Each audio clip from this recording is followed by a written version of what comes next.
Hey folks, well if it wasn't super obvious, we are diving into some lore from the realm of Mandalore today. Not just the Mandalorian TV show, really looking back at the Darksaber itself, as well as some of the folks who wielded the Darksaber over its time in the Star Wars universe, looking at some of the Black Series props that have come out to kind of back up that lore. So this should be fun.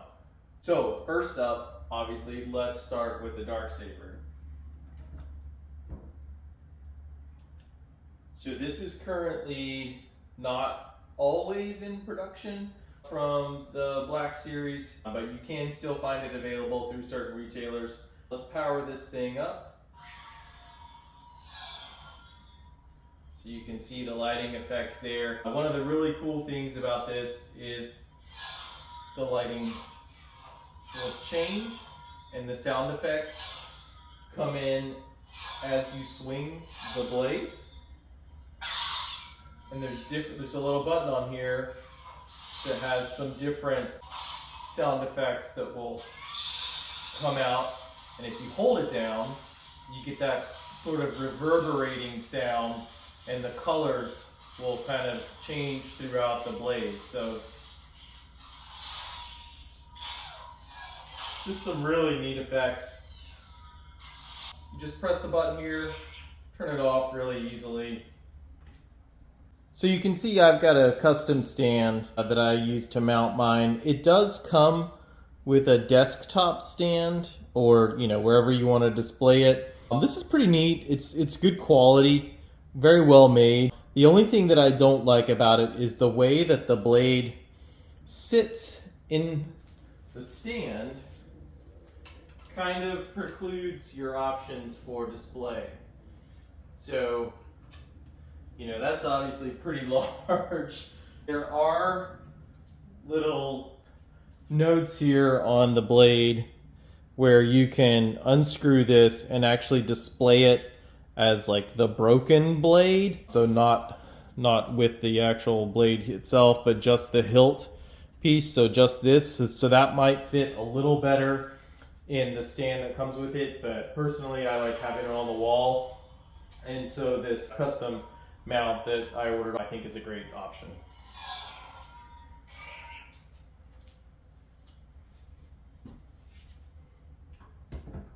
Alright, so the first helmet we're going to take a look at is Sabine Wren's helmet. Sabine obviously took over the wielder of the Darksaber when she found it in Dathomir and recovered it from Darth Maul, who had been wielding it, taking it from the original owners from Mandalore. So a lot of cool elements that I love about this helmet. I really dig the graffiti art that Sabine was famous for. The real customizations in here are really cool. It's got kind of a weathered look to it, kind of scratched in and worn out.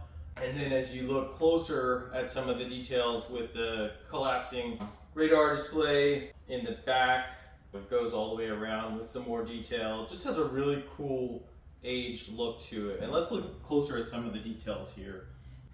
So looking up close, you can get a much better view of the graffiti. A nice kind of menacing look to it. When you fold this down, you can actually get a peek at the lighting display. So this has a battery kit in the back. Here, easy to pop this up, pull this off, and you just put your AAA battery in there. And then when this is up, the light goes off. When it's down, you can see the light comes on there. And then if you want, just hide the light, you don't want to show it, you can just put this cover back on, and their light's gone. Alright, so let's take a look at the helmet of Bo-Katan Kryze. Another really cool helmet with just a lot of detail. This one also moves up and down. You can see this one. I think this one fits probably the best of all of the helmets. Lots more detail here. That kind of destroyed, shattered, been in a lot of battles look to it. Let's take a closer look. So up close, you can see it's a little more unique in the back compared to Sabine's helmet, for example. You really get some of these combat marks on it throughout. Another really menacing look to it. Let's take a look at the battery operated section. So for this helmet, you just pop out this section here. One AAA battery there. And then you can pop that back on really easily. This folds down. You'll notice you get some flashing lights on this one, which is pretty cool. You can take this piece off to get that kind of glowy effect there. And again, as soon as you push this up, the light goes off. You're not wasting battery. Easy to pop this back on. Another really cool helmet. Really like this one. I think the details on this are really neat. Overall, highly recommend it. You can see lots of padding inside. Really comfortable to wear. So if you're going to wear this like cosplaying, whatever, you could wear this for hours, not get tired of it. So, Moff Gideon's helmet. Probably the most unique out of any of them because it's not actually worn by someone from Mandalore, but clearly inspired by the Mandalorian designs. This one does show fingerprints a lot more than others, so if you're planning to wear it, taking it on and off all day, you might want to have something to buff it up just because it's really shiny. This black finish is really cool and looks great on display, but again, we'll take those fingerprints.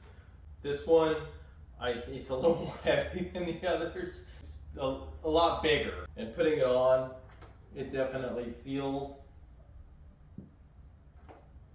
a little more weighty than some of the others. That's just because of some of the unique design to it. So let's take a closer look and see some of the fine details. All right, so here we have the helmet up close. You can see again just how shiny that black paint is. This one, unlike the other helmets, takes 2 AAA batteries instead of a single AAA battery, but easy to get in, put those in, pop off.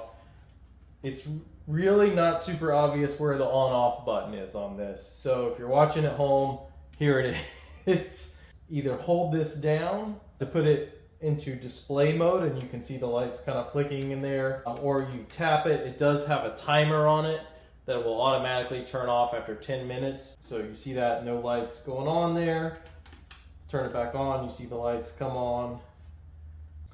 Now you can see it lit up there. So it's daylight now, doesn't show up too great at night or in a darker lit room. It really pops.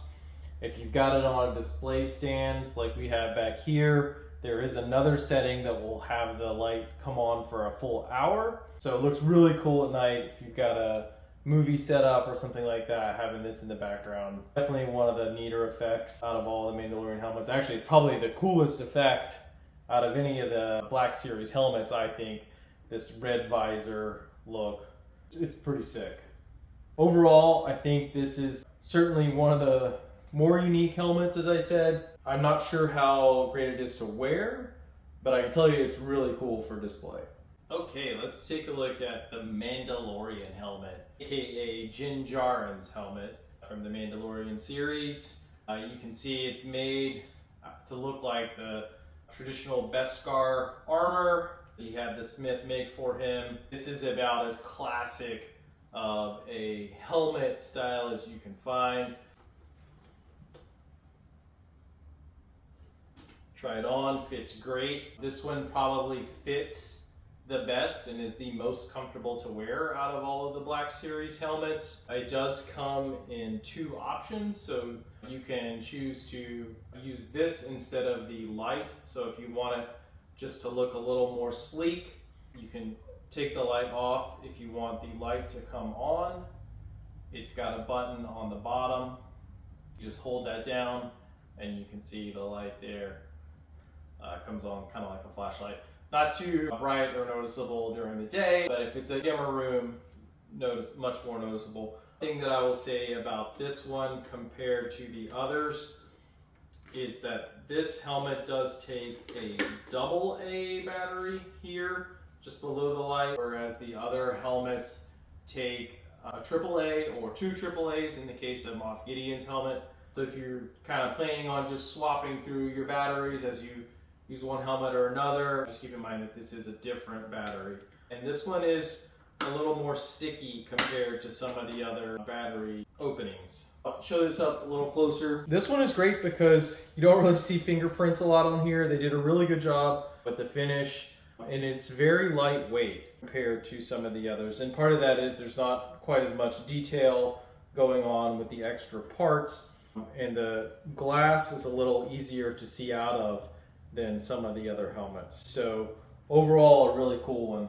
And unfortunately, it does not come with Grogu.